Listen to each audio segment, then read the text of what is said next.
All right, everybody, welcome to Math with Grace. Today we're going to be working through Math 7, Book 708, Lessons 11 through 15.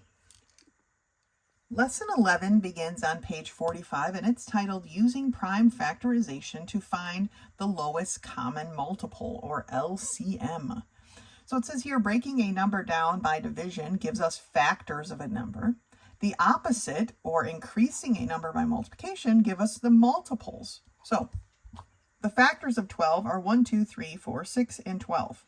The multiples of 12 is 1 12 is 12, 2 12 is 24, 3 12 is 36, so on and so forth. Okay? The factors of 18 are 1, 2, 3, 6, 9, and 18. So the greatest common factor between 12 and 18 is 6, right? It's the biggest number factor that they share. The multiples of 18 is 1 18 is 18, 2 is 36, 3 is 54, 72, so on. So the least common multiple is the number that they have in common, but it is the smallest there, okay? So to find the least common multiple, right? We find the prime factors for each. We write each factor with exponents. So then we have to write every factor that appears, choosing the one with the largest exponents. We'll talk about what that means in a second. And then we multiply to find the actual lowest common multiple. So we're looking for the lowest common multiple for 18 and 24, okay? Here are the prime factors of 18. 2 times 3 squared. The prime factors for 24 are 2 to the cube, 2 cubed times 3.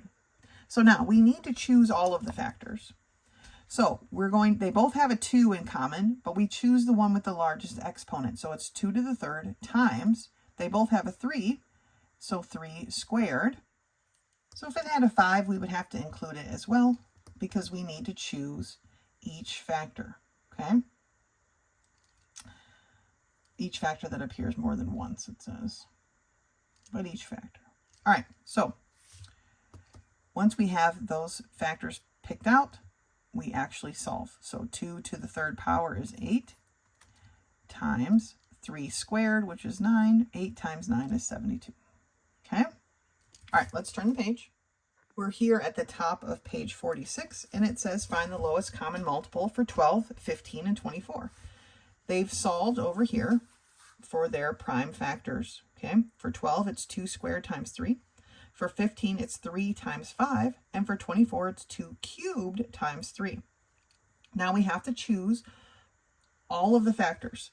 So these two have a 2. They both have a 2, but we want the one with the biggest exponent. So that's 2 cubed. They all have just 1 3. This one has a 5. Now, the other two don't, but this one didn't have a 2 and we still used it, so we're going to use that 5. So 2 cubed, remember, is 8, times 3 times 5 is 120. The lowest common multiple for all of these is 120. And you might be thinking, how can that be true? Because this 5, nobody else has a 5. Here's how it's true, okay? 3 times 5 gives me 15. So even though the 15 doesn't have a 2 cubed, if we multiply 15 times 8, that's a multiple of 15, right? For the 12 and the 24, 2 cubed times 3 is 24. Well, 12 is a factor of 24, right? It's just 12 times 2. And then we multiply all that by 5, it's still multiples of the same number. So we have to use every number we see. Now we don't want doubles, but we choose the one with the largest exponent. So we have 2 squared and a 2 to the third power. We're going to use the 2 to the third power. Each of them have a 3, just one, so it's just 1 3. The 15 has 1 5, so we use that 1 5. And then we solve that, and that is the lowest common multiple. So let's take a look at some of these together. Number 1 is done for, so we're going to skip it and take a look at number 2. We have 63 and 42. Now, 63 is not an even number, but 3 goes into 63. And how many times? Well, how many times does 3 go into 6? twice. And how many times does 3 go into 3? Just one time, right? So 21. 21 is not an even number, but 3 goes into 21 evenly, and it goes in 7 times. 7 is a prime number, so we're at the end of our factorization. So for the factors of 63 are 3 squared times 7, right? What about for 42? Well, 42 is an even number. How many times does 2 go into 42? 2 goes into 4 twice, and it goes into 2 one time. We just did a 21, right? So we know it's a 3 and a 7. I know I'm going through these kind of fast, but you guys have been doing this all year. We are on book 8, so we are going to cruise right along. So 2 times 3 times 7. Okay, we need to choose all of the bits. We need a 2. There's only 1 2. We need a 3, but we're going to choose the 3 squared. And then we have a 7, right? So we have 2, 3 squared is 9. So 2 times 9 times 7. 2 times 9 times 7 gives me 126 as my lowest common multiple. Okay, it's always the lowest common multiple is always going to be, at the very least, the largest number available, if not bigger. Okay, because remember, it's multiples. We're multiplying. All right, for number 3, let's take a look at 6, 8, and 16. So the common factors of 6, or the prime factors, sorry, are 2 and 3. Okay, what about 8? Well, we know that 8 is 2 cubed, right? Because it's 2, 2, and 2. So 2 cubed is our 8. And so for 16, we take, it's actually 2 to the 4th, right? But let's do it. 2 gives us 8, which is 2, gives us 4, which is 2 and 2. So 2 to the 4th. These are all multiples of 2. Now, they each have a 2, but we want the one with the largest exponent. So 2 to the 4th, and then there's a 3 here too. So remember, 2 to the 4th was 16. 16 times 3 is 48. So the lowest common multiple in this case is 48. We're going to do one more together, and then I'm going to leave number 5 for you to complete on your own. But let's take a look at number 4. So 24, we need our prime factorization. It's an even number, so 2 goes into that. And it goes into 2 once and a 4 twice. So 2 times 12 is 24. 12 is an even, so 2 goes into that 6 times. 6 is even, so 2 goes into that 3 times. So our prime factorization is 2 cubed times 3. What about for 30? Even number, so 2 goes in 15 times. Now you might be thinking, oh, 5 goes into 15, so does 3, right? 5 goes into 15 3 times. Now, even though we wrote them out of order here, when we write them over here, we want them in numerical order. So 2 times 3 times 5. All right, now, what do we use to find our lowest common multiple? Well, we're going to need a 2, but we're going to choose the 2 to the 3rd power. We're going to need a 3. They're both to the power of 1, so just a 3, and same with the 5. So 2 cubed is 8 times 3 times 5, okay? So 8 times 3 times 5 is 120. Is the lowest common multiple. All right? I know we've been doing prime factorization. You guys are rocking through it and are doing a fabulous job. The only difference here is choosing what makes up our lowest common multiple. And we want one of everything. And if there's multiples, like here we had a whole bunch of 2's, right? We always want the one with the biggest exponent. All right? That's lesson 11. Go ahead and finish the rest of the We Remember and meet me back here when you're ready for lesson 12. Lesson 12 begins on page 50, and it's titled Finding Complements, Supplements, and Opposites. So remember, the sum of a complementary angles equal 90 degrees, and the sums of supplementary angles equal 180. So if we are given complementary angles, and we only know one of the measurements, we can always find the second one by subtracting the given one from 90 degrees, right? Together they equal 90. So 40 plus n equals 90. We subtract 40 from both sides, and we see that n is equal to 50 degrees. Same thing for the supplement, except we're working with 180, right? This is 180 degrees altogether. So if we subtract 70 from that, we'll see that this angle is 110 degrees. All right. The new thing here, perhaps, is the opposites. Now, they're actually called vertical angles, but it says two intersecting lines form two pairs of opposite angles, meaning this angle here is opposite this angle here, and this angle here is opposite this angle here. Okay. They're actually called vertical angles, and they're always equal. All right. So this angle is equal to this one, and this angle is equal to this one. So DEF is equal to HEG, and DEG is equal to HEF. Okay. That is how this works. Now, you could also think of it as, hold on a second, let me grab a piece of paper. What we just talked about, and this is just a piece of scratch paper, okay? These are supplementary angles. So if you are given this one, you could subtract it from 180 to figure out this one, if you didn't remember that they were vertical angles. And the same goes with this one here, okay? Supplementary angles, you could subtract it from 180 and know that this one was 30. But they are also vertical angles, or opposite, as this book is using the verbiage. But I might call them vertical angles because that's what they are. Okay. All right, okay, let's look at these problems together. Find the complement of each angle. Remember, complement means they add up to 90. So for A, 90 minus 30, okay, is equal to 60 degrees. 90 minus 65 is equal to what? 25 degrees. Okay, don't forget your little degree symbol there. All right. What about this one? 90 minus 42 degrees. Okay. 90 minus 42 is 48 degrees. 90 minus 70 is 20 degrees. Okay, so those are the complements. What about supplements?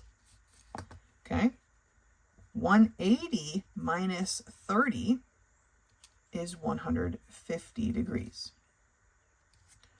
180 minus 90 is 90 degrees. Okay, two 90s make a 180. 180 minus 120 degrees is a 60 degree supplement. And 180 minus 105 degrees, it makes it a 75 degree supplement.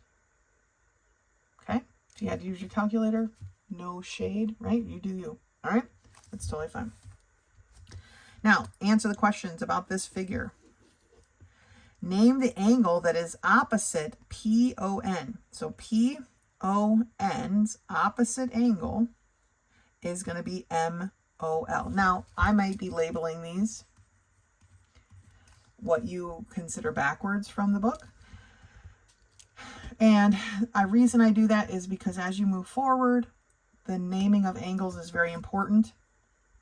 They started with P, right? I'm just going to explain it briefly and then we'll move on. They started with P, which is on this line, right? So its corresponding angle or point is actually point M, which is why I started with MOL. If you wrote LOM, it's fine for now, but know that eventually you're going to have to do it the right way. Okay. All right. So name the angle that is opposite MON. Okay. Which angle is opposite MON? So it's this angle here, right? Its opposite is here. So it's matching or vertical angle. Its opposite is POL. POL. All right. It says here, what is the measure of MON? Well, if MON is opposite POL, then they are the same. So 40 degrees. What is the measure of PON? Well, if PON is opposite MOL, then they have the same measure. They're vertical angles, and so it's 140. All right. That's it. Complements, supplements, right? Complements are 90, supplements are 180. Opposite or vertical angles are equal. All right. Go ahead and finish the We Remember for 12. Meet me back here when you're ready for lesson 13. Lesson 13 begins at the bottom of page 55. You know that's my favorite thing when we start at the very bottom of a page and have to turn the page before we can finish. But here we are. It's called Venn diagrams for the universal set, sets, and subsets. Remember we talked about sets a little bit ago. Universal set and the universal set represents all of the items considered for a particular problem. So they've got it here as a box, and it is all the students at Grunfield Christian School. Every student is represented in this universal set. Let's turn the page and see how the breakdown is going to happen here. Here we are at the top of page 56. In case it wasn't clear, a Venn diagram is usually circles.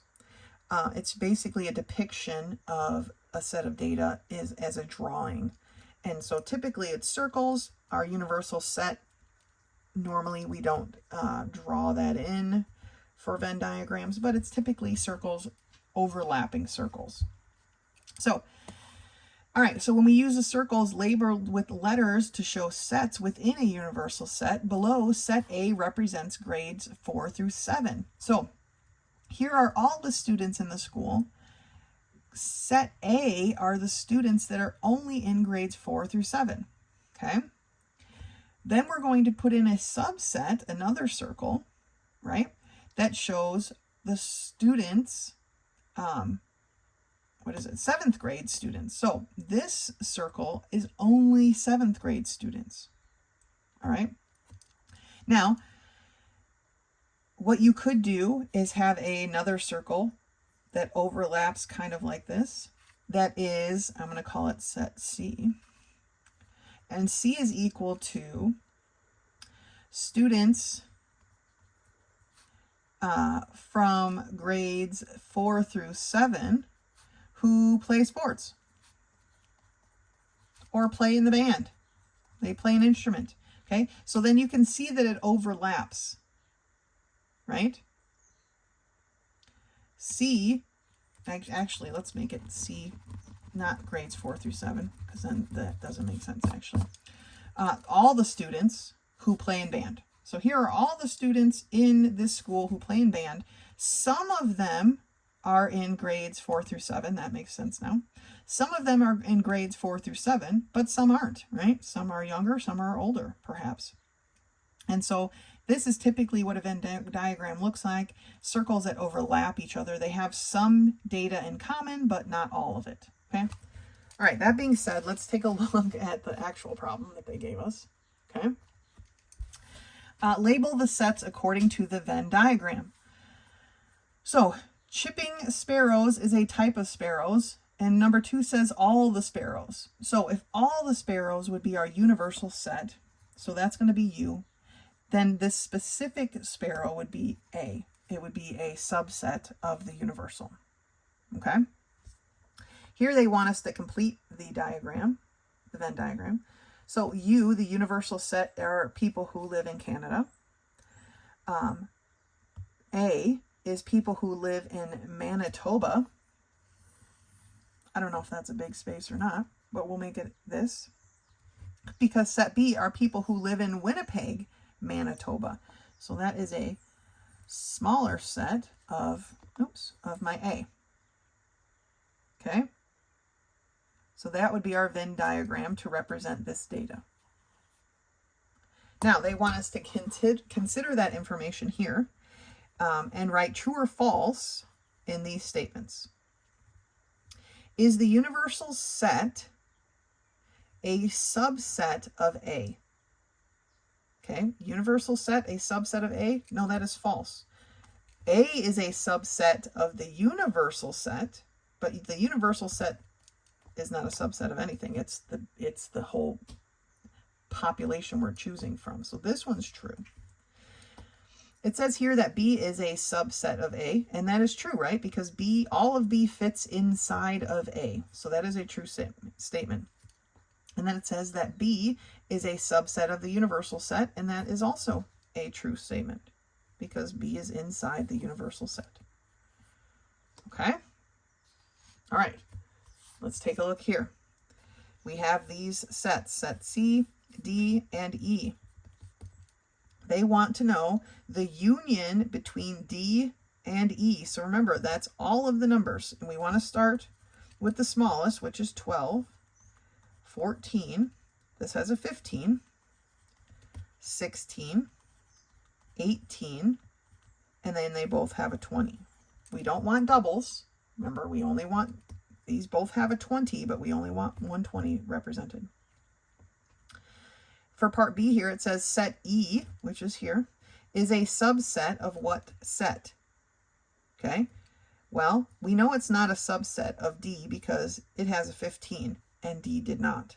So let's look at C. C has a 15 and a 20, so E is a subset of C.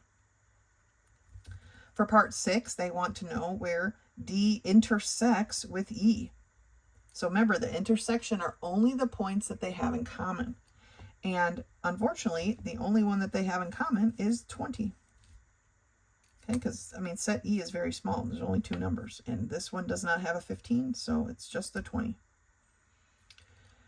What about the union between C and D? All right, union is all of their bits.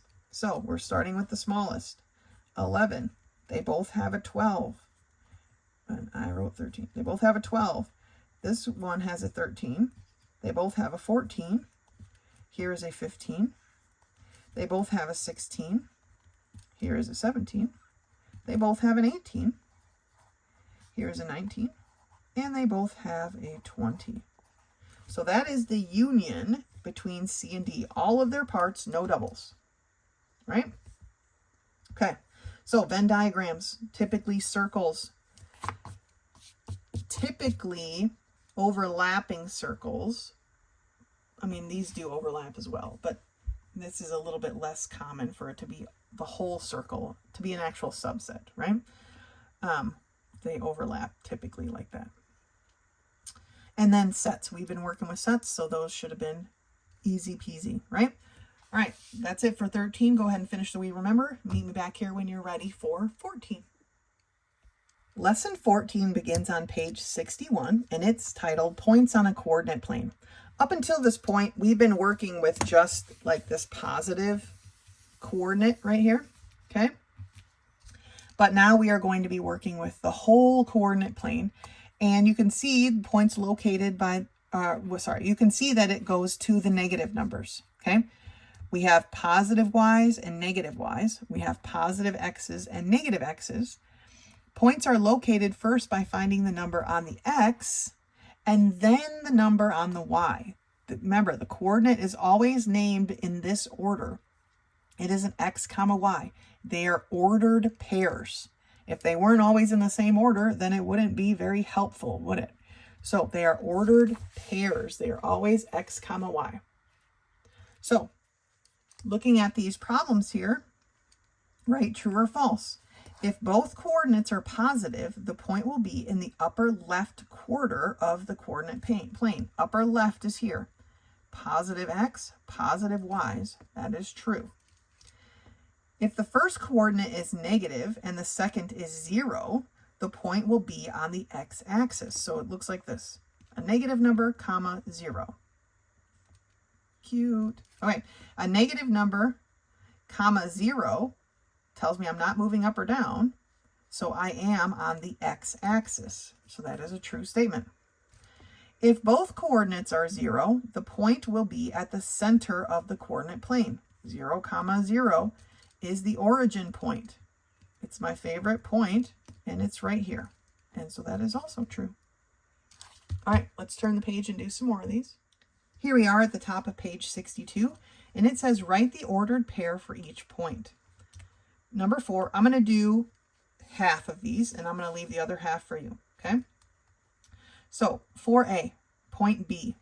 Here is point B. To get there, remember, it's always x then y. To get there, we have to go to the negative 2x, comma, positive 1y. All right? 4a is point C, which is over here. To get there, we have to go to the positive 1x, positive 1x, and then 1, 2, 3, y. So the point is 1, 3. 6a says write the point for each ordered pair. So at the point negative 3, negative 2, what point is there? So we start at the origin. We're going to the negative 3x, 1, 2, 3. And then the negative 2y, 1, 2. And point A is there. For number 7, A, okay, we want 1, negative 2. So we're going on the x to the positive 1, from the y to the negative 2, and that is point D. Remember, we always start in the middle when we're counting our points, okay? And then 8a, they want us to plot point M at 0, 1. I'm starting here at the middle, 0, 0, origin point. And I'm going to the left and right 0. So I'm not moving to the left or right at all, but then I'm moving up 1. And so this point right here is going to be point M. And then 9a, they want us to put point O at negative 3, negative 4. Starting at the center, I'm going x negative 3, 1, 2, 3, y negative 4, 1, 2, 3, 4. It's like a treasure map, you know. And so there's my O. All right, now I left the other half for you to complete on your own. I think you can do it. You're doing a great job so far. Okay, remember we always start in the middle and we count right or left first, then up or down. Okay, good job. When you're done with that, finish the We Remember and meet me back here when you're ready for lesson 15. Lesson 15 begins on page 66 and it's titled Converting Between Teaspoons and Milliliters. Now the conversion is that 1 teaspoon is equal to 5 milliliters. All right, so number 1. The recipe calls for 2 teaspoons of flavoring, and Sarah wants to triple the recipe. She has a 50 milliliter bottle that is almost half full. Does she have enough? Well, let's see. She wants to triple 2 teaspoons, so 2 times 3 is going to be 6 teaspoons. Okay. Now we need to change our teaspoons to milliliters. So we're going to multiply it by our fraction, our fractional conversion. Since we're starting with teaspoons, our 1 teaspoon is going to be down here. And our 5 milliliters, so you write milliliters with a little m and a big L, is going to be at the top. My teaspoons cancel. Because I have a 1 in the denominator, I can disregard it now. And so I'm going to end up with 6 times 5, which is 30 milliliters. Now, it says here that her 50 milliliter bottle is almost half full. Well, what is half of 50? It's only 25 milliliters, and it's not even that full. It's almost there. So does she have enough? She needs 30. She does not have enough. No, don't do it, Sarah. Only double your recipe, then you'll have plenty. Okay? For number 2, Sarah needs to give her daughter 10 milliliters of cough syrup, but she does not have a spoon that shows milliliters. How much should she give her daughter using a teaspoon? Okay, so we're starting with 10 milliliters. So in our conversion, we want our milliliters in the bottom, and so that's 5 milliliters to 1 teaspoon. Okay, my milliliters is going to cancel. I'm going to multiply across, and I get 10 teaspoons divided by 5, right? 10 divided by 5 is 2 teaspoons. So 2 teaspoons, and that's how you abbreviate teaspoons, TSP, for those of you who maybe don't cook or measure ingredients in that way. So 2 teaspoons is 10 milliliters. All right?